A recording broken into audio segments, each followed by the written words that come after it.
ang pagsangyaw sa maayong balita, sayon ba o lisod? Sayon, lisod. Mao may misyon.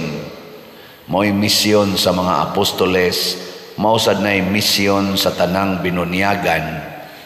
Karon mag-confirmasyon ta karon. Muna mo confirm ta. Ang mga binunyagan mo confirm nga buhaton na namo ang among misyon. Ug unsa may misyon nato, panglakaw kamo sa tibuok kalibutan ug isangyaw kining maayong balita ngadto sa tanang tao. Lingiyay mong tupad. Ingna nagtuman ka na. Nagtuman. Nawa. Sige latag simba. Nya inigingos pari, dad-a ang kalinaw ni Kristo, ibilin lang dire. Dad-a, pasabot isangyaw, ngadto tanan, ginikanan, iguli sa inyong balay, kinahanglan ang imong gida, maayong balita, dili ng isda nga pinaliti mo sa iskina, dili ng mga, sana diha imong gida, kana maayo man sana, mga sudan, para sa pamahaw, okay man na siya. Pero basig gadakas isda, gadakas sudan, gasigi na kag-ingon nito, kamo na uli na lang kung ikasimbahan, naalang yapon mo diha, sige lang yapon mong katog, mga mo'y batasan. Kung saan mo na, mayo ng balita. Na, igatubang ni mo sa imong bana nga nagsigig hapyod sa manok, ikaw ba, nalang ginang naong ni mo diha. Kasugarol gini mong buhanga kayo, ikaw mausab da, mayo ng balita. Nya mo ingon pa jud ka, ikaw wa jud kay simba-simba. Sus, maimpirno gyud kang buanga ka. Moingon sa tuwing imong banang gahapyod sa manok, mauna kang buanga ka. Maay nang balita. Dili. Unsa man di ang mayong balita? Unsa man? Kaning gibuhat ni Pedro ug ni Juan, gipriso sila, humagpriso giingnan dayos mga pangulong pari. Kining maong mga pangulong pare nga niatubang nila, mao ni ang ni desisyon nga ilansang sa cross si Jesus. Sa ato pa mupatay gining mga tawhana, doon na ni sila'y gahom sa pagpatay niya. Niingon dayon ang mga pangulong pare, buhian mo namo pero ayaw na gyud mo pagpanabi anang nabanhaw ang inyong pangulo. Kadtong gipatay na dinhi, ayaw to ipanabi nga nabanhaw. Unsa may gisulti sa tubag ni Pedro? Kanis Pedro namakak ra ba ni katulo, no? Ingna lingay mong tupad, ingna liwat kang Pedro. Namakak niyo Pagkato na si Jesus hapit na patya, katulo siya gipangutana. Sige siya, dili oy. Di ba kauban ka? Dili oy. Di ba kamo mangkuyog? Dili oy. Ana siya, hangtod ni tuktugaok ang manok niya, nihilak dayon siya. Paghilak na ni Pedro, sugod atong isigihan na siya og hatag sa grasyas Espiritu Santo o mauna ni ang iyang gisulti. Kanimo mayong balita, hukmi ninyo, hain may matarong sa atubangan sa Dios, ang pagsunod ba sa inyong sugo o sa sugo sa Dios? Sa ato pa di ay ang maayong balita, kana bang magsunod na ta sa sugo sa Dios? Sugo ba sa Dios nga magyaw-yaw ka dito sa inyo? Tubag. Sugo ba sa Dios nga manglimpyo ka sa inyong balay? Sugo, dili. Awa mo kay ba? Sugo ba sa Ginoo nga magluto kag pagkaon para sa imong kauban sa balay? Mura pa mo guway klaro. Sugo ba sa Ginoo nga manglaba ka sa mga bulingon? Sugo bas Ginoo nga magsigi kag duwa anang cellphone, anang computer? Sugo bas Ginoo nga mo eskwela gyud ka, isip estudyante magtuon gyud ka? Sugo na dili. Sugo bas Ginoo nga kamong mga batan-on manguyab gyud?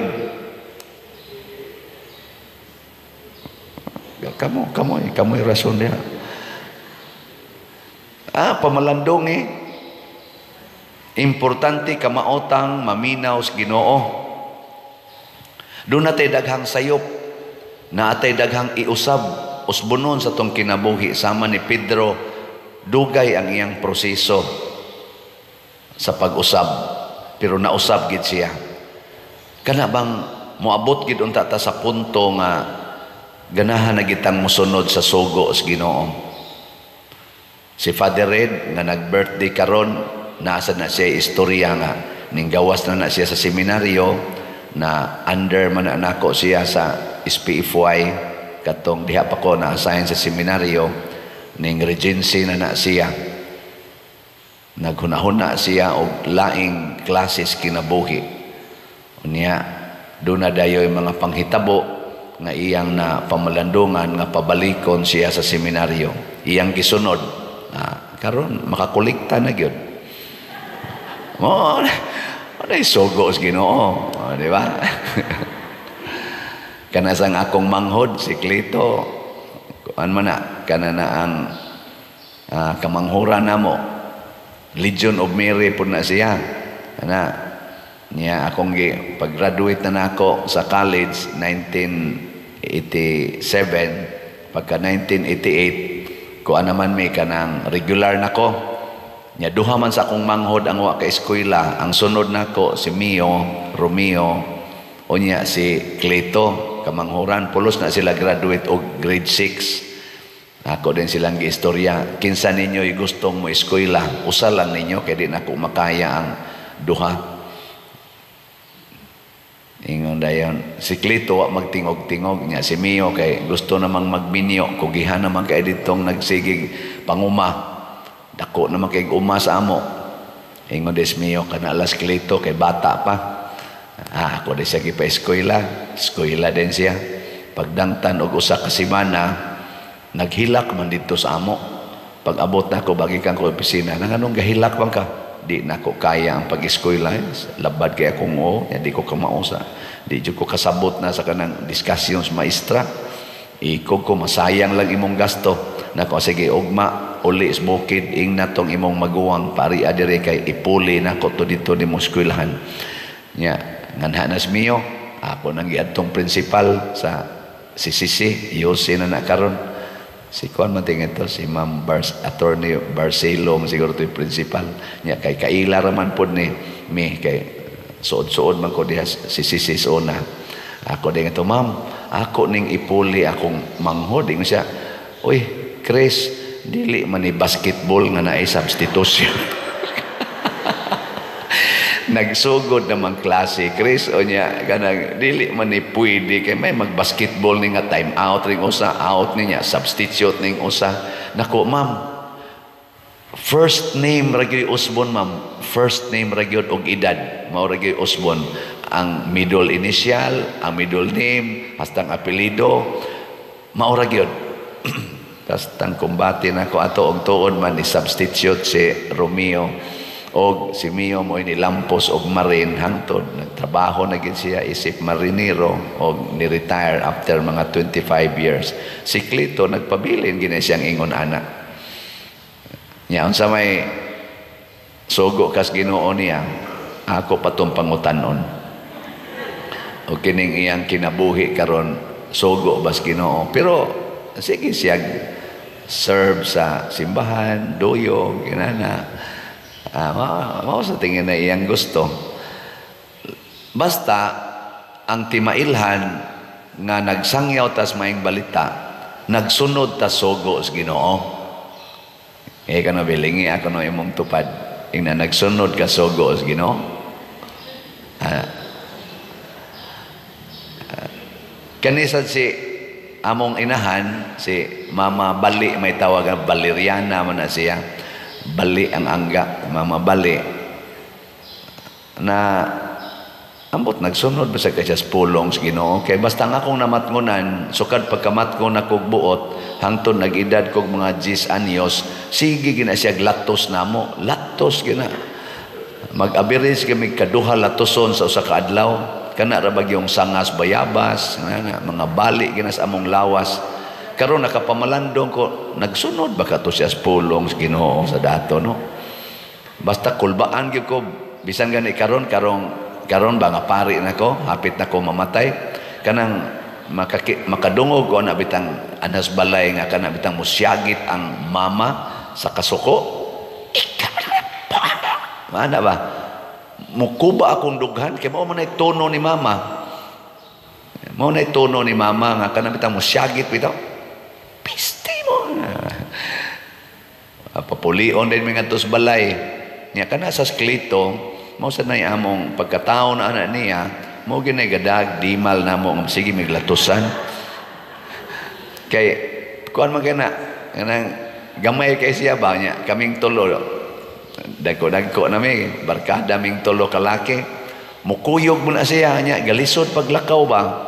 Nya ug unsay among dadon magdamig tirador. Dasa na siya tirador. So karon igabot na mo nga to ngita mig mga langgam na ilanggam magsabot mamikin say mutira.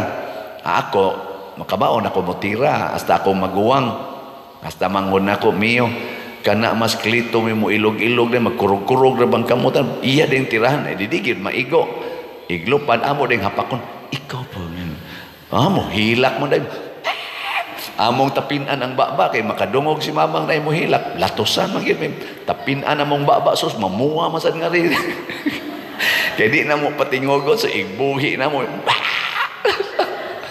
latos na sad miya na si malasa pero amot sugo ba katos Ginoo linatusay murag dili pero ang bawi-bawi lang pod kay sila mama og si papa magsigig og rosaryo kada adlaw usahay pa adto pa mi malatusan samtang nagrosaryo malatusan gyapon mi didto tingali nagmixture to ang sugo sa Ginoo ug ang sugo sa tao pero consistent lang gyud sila mama ug papa nga magsige lang gyud rosaryo hangtod gyud na kaming 5 ka anak nakaalagad gyud mig simbahan gani ang upat nila ka anak nga lalaki na agi na pari nga usa nila ka anak karon kusog na kay mamaligyag sila tingali kauban sa atong kahuyangan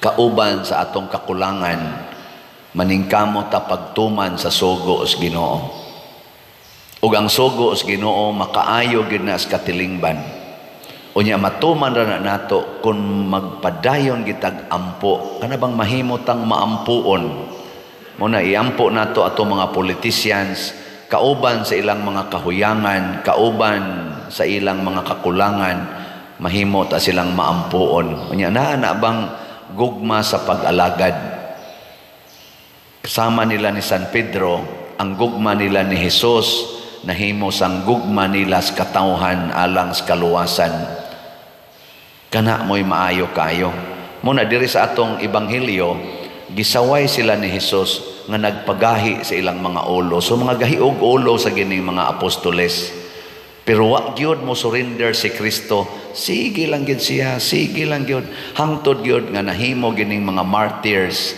kining mga apostoles igsip lang ni Judas Iscariote di lang kita mohonong og sige og sangyaw sige grinyo mo na karon sa atong mga gipanghimo dinhi ang atong tema sa atong kapistahan karon kaning San Vicente Ferrer Ligon og Sulondon nga kauban sa pagpapanaw sa paglaom naagid ng paglaom nga ma-renewed motubo gyud ta ayaw gyud surrender katubitang di ba sa atong kumilik na isyu man ni sila maayo karon kadtong ilang votation sa online voting sa OFW daghan mag-eng complaints nya na say attorney nga niingon nga katong expert sa IT nga kinahanglan unta ang kaning counting machine dili gyud i-connect sa internet before, during, and after sa counting. I-connect lang siya sa internet kung mag-transmit na sa result. Pero ang resulta dito sa presento, palabason o sa ang official nga resulta without connection sa internet, kay mamiligro nga mahak ang resulta. Ang resulta ani kani nga maong attorney gipailan og kaso sa Comelec, kay murag iyang gidaot ba ang Comelec. Gipailan siya kaso, gipadisbar siya, gipatangtang ang iyang CPE nga license, o murag gipadisqualify man ting ito siya, kinidagan man sa ni siya og usa ka posisyon. Pero wa gyud siya mohunong. Sige gyud siya, total matud pa niya. Wa man ko magdaot sa Comelec, gusto man kong mutabang.